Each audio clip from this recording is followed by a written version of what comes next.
But see, like how you just said that on the camera though. So for the next person to do the same thing, 'cause I don't know specific. I don't know if you want to go into specifics of what you heard or what, but I don't know what you specifically heard somebody say publicly that you feel like they shouldn't have said. There are broadcasts where men have come out and called out Respect, and there are things that make it personal.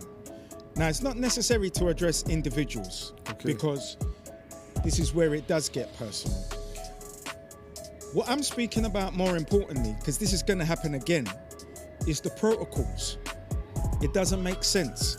And if I'm on a live, I'm not talking about a man.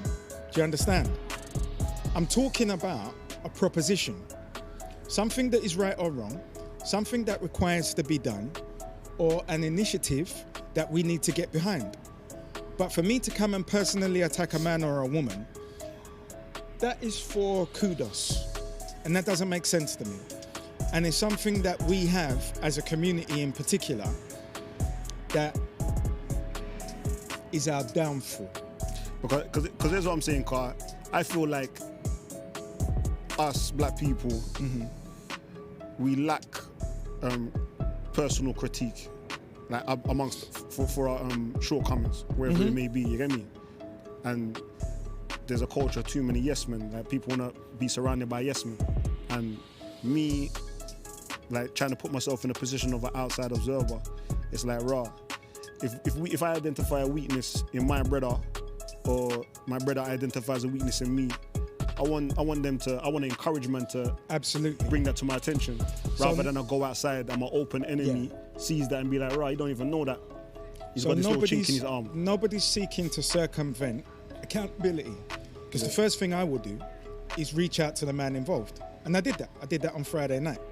Secondly, I also made a comment on the guy's broadcast and said, I stand with Respect. I said, what I don't agree with is calling people pikeys outside their family yard, because you take a man's options away from him. See, one thing about me, I'm either highly respectful or highly disrespectful. There's not really anything in between. Because if you're going to take a man's options away from him, then you have to be willing to deal with the response, right?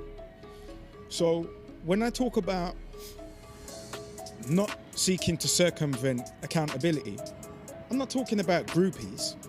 I'm saying speak to that man directly, or approach a back channel to deal with that man, to hold him accountable. But what I don't agree with is the virtue signaling of going online, because what it does is it doesn't just undermine the work that's been done. It draws out other people in terms of our fan base, our following, our brothers and sisters that are next to us, to get on board with that, rather than focusing on what is accomplished. And what we do is we deal with the micro rather than looking at the macro. The bigger picture is we've got far too much to do, because we are nowhere, and we're actually at the 11th hour, and it's 5 to 12. What is happening at the level of the World Economic Forum and bills such as the Police and Crime Bill and the Nationalities and Borders Act, the UK isn't even on a democratic standard anymore. And what we don't realise is our citizenship could be stripped tomorrow. So for us to be having these little internal wars for entertainment purposes publicly makes zero sense. And that needs addressing equally as much as somebody making a faux pas in terms of taking people outside of a yard in Ashford, Kent. So if you don't have an agreed set of protocols before you head out, you're heading for disaster. But we deal with our people, and we do that internally.